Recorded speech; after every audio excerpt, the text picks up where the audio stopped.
aya maboko ari mu kirere devienne la main de Jésus-Christ. ahindutse amaboko ibiganza Et bya Yesu devienne la main de Jésus. ahindutse ibiganza bya Et Yesu devienne la main de Jésus. ahindutse ibiganza bya Et Yesu devienne la main de Jésus. ahindutse ibiganza bya Elle va Yesu toucher la richesse. agiye gukora ku Elle va butunzi toucher l'argent. agiye gukora ku Elle va mafaranga faire la guérison. agiye gukiza Elle va abarwayi faire la guérison. agiye gukiza Elle abarwayi va faire la guérison. agiye gukiza Elle va abarwayi faire la guérison. agiye gukiza Elle va abarwayi faire la guérison. agiye gukiza Elle va abarwayi faire la guérison. agiye gukiza Elle va abarwayi chasser les démons. agiye kwirukana Elle va abadayimoni chasser les agiye démons. kwirukana Elle va abadayimoni chasser les agiye démons. kwirukana abadayimoni Merci Seigneur. urakoze mwana Merci pour la puissance. urakoze kubw'imbaraga Merci mana pour la puissance. urakoze kubw'imbaraga Posez la main sur ta tête reka maintenant. ushyire ayo maboko noneho ku mutwe wawe Alléluia. haleluya Reçois la bénédiction de akira Jésus-Christ. umugisha w'imana Reçois la guérison de akira Jésus-Christ. gukira kw'indwara mu izina rya yesu Reçois la victoire de akira Jésus-Christ. ubutsinzi mu izina rya yesu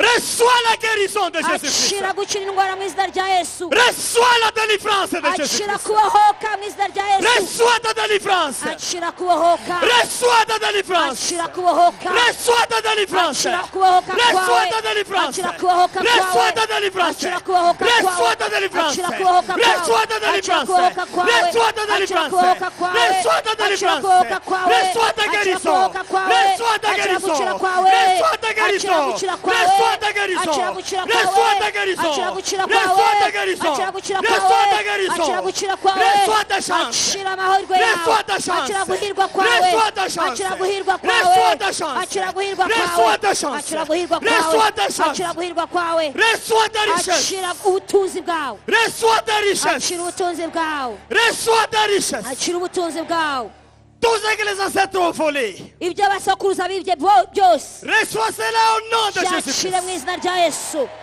Reçois au nom de Jésus-Christ. akira mu izina rya yesu Reçois au nom de Jésus-Christ. akira mu izina rya yesu Reçois au nom de Jésus-Christ. akira mu izina rya yesu Reçois au nom de akira mu Jésus-Christ. izina rya yesu Reçois au nom de Jésus-Christ. akira mu izina rya yesu Reçois ta guérison au nom de akira Jésus-Christ. gukira mu izina rya yesu Reçois ta guérison au nom de akira Jésus-Christ. gukira kwawe mu izina rya yesu Reçois ta guérison au nom de akira Jésus-Christ. gukira kwawe mu izina rya yesu Reçois ta délivrance au nom de akira Jésus. kubohoka kwawe mu izina rya yesu Reçois ta délivrance au nom de akira Jésus. kubohoka kwawe mu izina rya yesu Au nom de mu Jésus. izina rya yesu Au nom de mu Jésus-Christ. izina rya yesu Au nom de mu Jésus-Christ. izina rya yesu Au nom de mu Jésus-Christ. izina rya yesu Au nom de mu izina Jésus-Christ. rya yesu Au nom de mu izina Jésus-Christ. rya yesu Amen.